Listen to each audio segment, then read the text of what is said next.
Los acontecimientos de 1810.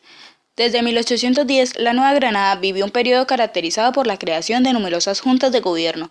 Al comienzo, estos organismos de gobierno local fueron leales a la monarquía, pero solicitaban la sustitución de las autoridades españolas locales, por lo cual se afirma que eran autonomistas. Con esto se daban los primeros pasos para alcanzar la independencia. Cartagena, primera junta de gobierno.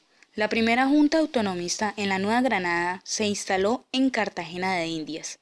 Todo comenzó con la llegada del comisionado Regio Antonio Villavicencio a la ciudad en mayo de 1810, enviado por el Consejo de Regencia, que reemplazó a la Junta Central de Sevilla para obtener el reconocimiento de los neogranadinos. Los criollos cartageneros, apoyados por sectores populares, aprovecharon la presencia de Villavicencio para deponer al gobernador español y establecer una junta de gobierno local. A cambio, aceptaron la autoridad del Consejo de Regencia.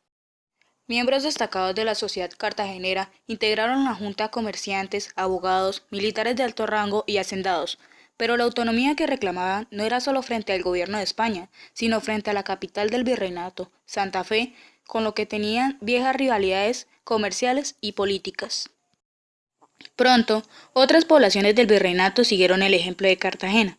En Cali, el 3 de julio de 1810, se formó una Junta Suprema de Salvación Pública y se firmó un acta declarando su fidelidad a las leyes de Castilla. Los habitantes de Pamplona establecieron una junta el 4 de julio y en la Villa del Socorro las élites y el pueblo se levantaron contra el corregidor español José Francisco Valdés y establecieron su propia junta el 11 de julio. 20 de julio, grito de la independencia. Al igual que en Cartagena, los criollos de Santa Fe aprovecharon la llegada de Villavicencio para hacer valer su voluntad de establecer un gobierno local.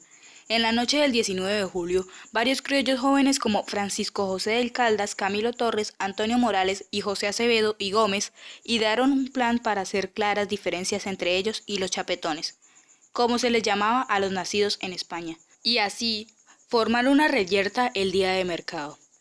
Antonio Morales sugirió que se pidiera prestado un florero al español José González Llorente, con el pretexto de decorar el lugar de recepción del comisionado regio. Como estaba planeado, en la mañana del 20 de julio, al solicitar prestado al florero, González Llorente se negó, situación que aprovecharon los criollos para iniciar la revuelta. Durante la tarde, una multitud compuesta por gentes de diferentes sectores sociales asaltó las casas y los negocios de los españoles. En la noche se inició un cabildo abierto en el que el pueblo exigía nombrar una junta que permitiera a los neogranadinos participar en las decisiones políticas. Aunque el virrey Amar y Borbón se negó al establecimiento del cabildo, los criollos en presencia del pueblo instalaron la Junta Suprema de Gobierno de Santa Fe. En los eventos del 20 de julio sobresalió la participación de las mujeres y de José María Carbonell, escribano de la expedición botánica. La Junta de Santa Fe. Usualmente se piensa que el 20 de julio fue el día en que nuestro país se independizó definitivamente de España, pero como lo hemos visto, la Junta de Santa Fe no fue la primera junta que se formó en el virreinato. Además, aquel día de 1810, los criollos tampoco pretendían independizarse definitivamente de la corona. Esto solo ocurriría tiempo después. En un principio, la Junta Suprema de Gobierno expresó su fidelidad al rey Fernando VII, mas no a las autoridades del gobierno español en América. Por ello, el 25 de julio, el virrey Amar y Borbón fue encarcelado y al día siguiente expulsado del virreinato junto con los demás funcionarios españoles. La Junta de Santa Fe estaba compuesta por 37 miembros que se dividieron en distintas sesiones encargadas del gobierno, finanzas, comercio, guerra y negocios eclesiásticos. Sus integrantes estaban interesados en extender la autoridad de la Junta a todo el virreinato y organizar un gobierno centralista, pero encontraron la oposición de Cartagena y otras ciudades como Antioquia, Neiva, Pamplona y Tunja, que optaban por un gobierno federalista y preferían trasladar el centro de poder de Santa Fe a otra ciudad. Participación de los sectores populares. En la primera etapa de la independencia, la participación de los sectores populares fue la clave porque permitió ejercer presión para destituir a las autoridades españolas. Algunos mestizos, mulatos y negros eran más radicales y antiespañoles que los mismos criollos, por lo que exigían tomar acciones más drásticas frente al vacío de gobierno de la monarquía. También hubo muchos indígenas y negros libres que se opusieron al proceso de independencia o que se mostraron indiferentes frente al mismo. Consideraban que sus intereses estarían más seguros si continuaban haciendo parte de la monarquía hispánica. Mompox, primera declaración de independencia. Mompox era una villa perteneciente a la provincia de Cartagena y el principal puerto fluvial del río Magdalena. Allí también hubo una gran participación popular en 1810, que condujo a la expulsión de las autoridades españolas y la creación de una junta. Pero los habitantes de Mompox pronto declararon su emancipación o independencia total.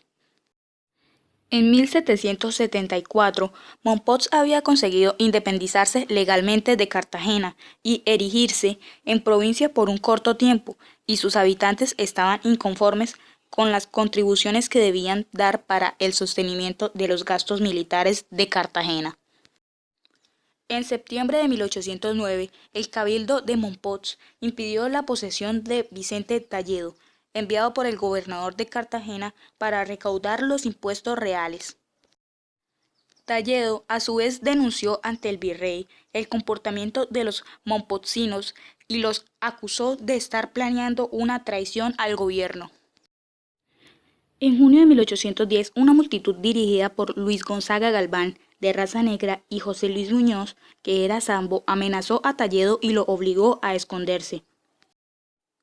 El 5 de agosto de 1810, la Junta de Gobierno local hizo una declaración de independencia absoluta de España y cualquier otra potencia extranjera. Así, Villa de Mompox se convirtió en la primera población independiente de España en todo el virreinato. La Primera República. Entre 1810 y 1816, la Nueva Granada vivió un periodo de gran inestabilidad política. Ante la ausencia del rey y la formación de juntas de gobierno, múltiples poderes locales reclamaron la soberanía o el derecho a autogobernarse, lo que ocasionó conflictos de ideas, agitación y guerras civiles entre ellos, que facilitaron la posterior reconquista por parte de las tropas españolas. Esta etapa se conoce como Primera República o Patria Boba. Juntas y constituciones. Entre mediados de 1810 y comienzo de 1811 se organizaron juntas autónomas en numerosas poblaciones de la Nueva Granada, como Tunja, Neiva, Santa Marta, Popayán, Quibdó, Antioquia, Pore, Honda, entre otras. Como rasgo distintivo, muchas de estas juntas promulgaron constituciones en sus respectivos territorios.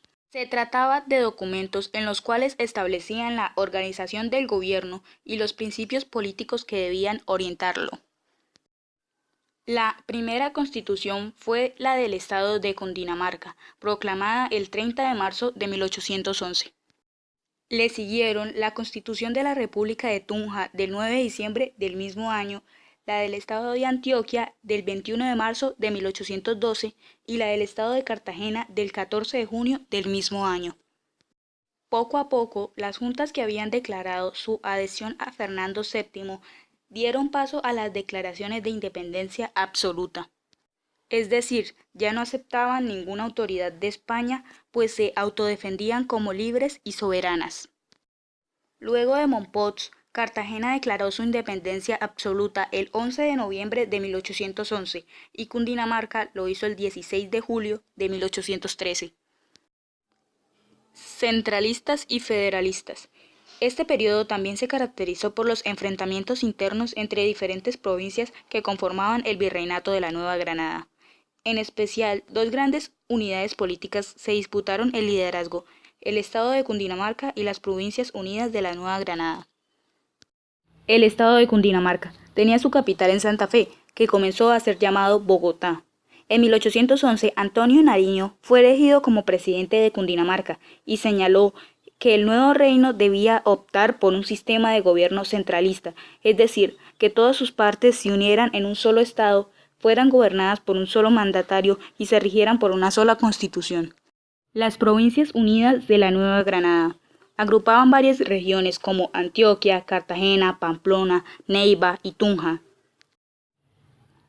El 27 de noviembre de 1811, estas provincias firmaron el Acta de Federación de las Provincias Unidas de la Nueva Granada.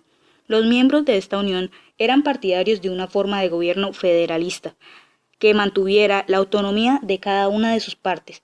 Camilo Torres fue uno de los principales defensores de esta postura. A fines de 1811, estalló un conflicto entre el Estado de Cundinamarca y el Congreso de las Provincias Unidas, el cual se prolongó hasta 1814, cuando Santa Fe fue sitiado y obligado a incorporarse a la Unión. Los planteamientos del centralismo son el establecimiento de un gobierno central y único, la conformación de un solo Congreso Nacional, la promulgación de una sola constitución para todas las provincias y la creación de un solo ejército nacional. Los planteamientos del federalismo son el establecimiento de gobiernos provinciales, la conformación de congresos provinciales, la promulgación de una constitución para cada provincia y la creación de ejércitos en cada provincia. El difícil problema de los realistas. Durante la Primera República, algunas regiones de la Nueva Granada se mantuvieron fieles a la corona española. En el sur, los partidarios de la monarquía se concentraron en la zona situada entre Pasto y Cali. Allí habitaban numerosos indígenas y negros libres que veían con desconfianza a los criollos y se organizaron en guerrillas realistas. El gobernador de Popayán, Miguel Tacón y Rosique, brindó apoyo militar a estas guerrillas y ofreció resistencia a los ejércitos patriotas. En el norte, los realistas se agrupaban en la provincia de Santa Marta, que se enfrentó a Cartagena. Durante los combates, Santa Marta recibió apoyo de la isla de Cuba y de Maracaibo. Por su parte, Cartagena luchó con sus propias fuerzas. Los enfrentamientos terminaron con la toma parcial de Santa Marta por parte de las tropas cartageneras en enero de 1813. Otros conflictos regionales. Los realistas del sur fueron combatidos por los ejércitos de las Provincias Unidas y Cundinamarca en las 3 campañas del sur. La primera campaña estuvo dirigida por el general Antonio Baraya y culminó en la toma de Popayán en agosto de 1813. La segunda campaña fue liderada por Antonio Nariño y concluyó con la derrota patriota. La tercera campaña fue conducida por José María Cabal, quien retomó el control de Popayán por algún tiempo. Otro tipo de enfrentamientos durante la Primera República se desarrolló entre poblaciones que hacían parte del bando patriota, pero tenían viejas rivalidades entre sí. Por ejemplo, Cartagena se enfrentó a Mompox, Pamplona se opuso a Girón y Tunja combatió a Sogamoso. Este tipo de conflictos debilitó a los patriotas y prolongó la independencia absoluta hasta 1819. Todos somos Colombia. La participación popular en Cartagena.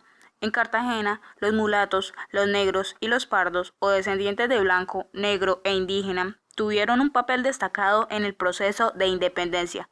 ¿Qué razones explican esta considerable participación popular?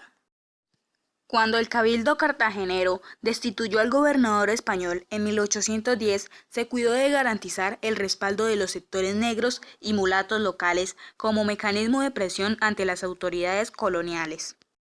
Los miembros de la élite hicieron una alianza con los habitantes del barrio Getsemani, poblado por artesanos negros.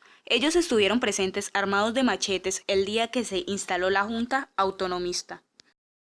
Sin embargo, aunque en un principio los integrantes de la Junta solicitaron la cooperación de los negros e incluso otorgaron igualdad de derechos a todas las razas, intentaron limitar su participación política. De este modo, se crearon 2 facciones en la Junta de Gobierno cartagenera, La facción de los toledistas, que se opuso a las amenazas de la multitud frente a la propiedad, y la facción de los piñeristas, que mantuvo la alianza con los afrodescendientes y planteó un discurso de igualdad racial. El 11 de noviembre de 1811, con el respaldo de las milicias de Pardos de Getsemani, los piñeristas conspiraron para que la Junta se separara definitivamente de España y formara una república independiente. De este modo, los afrodescendientes cartageneros demostraron tener conciencia de pertenecer al pueblo neogranadino y el interés por el futuro de su tierra natal. Su papel fue fundamental en esta etapa de independencia.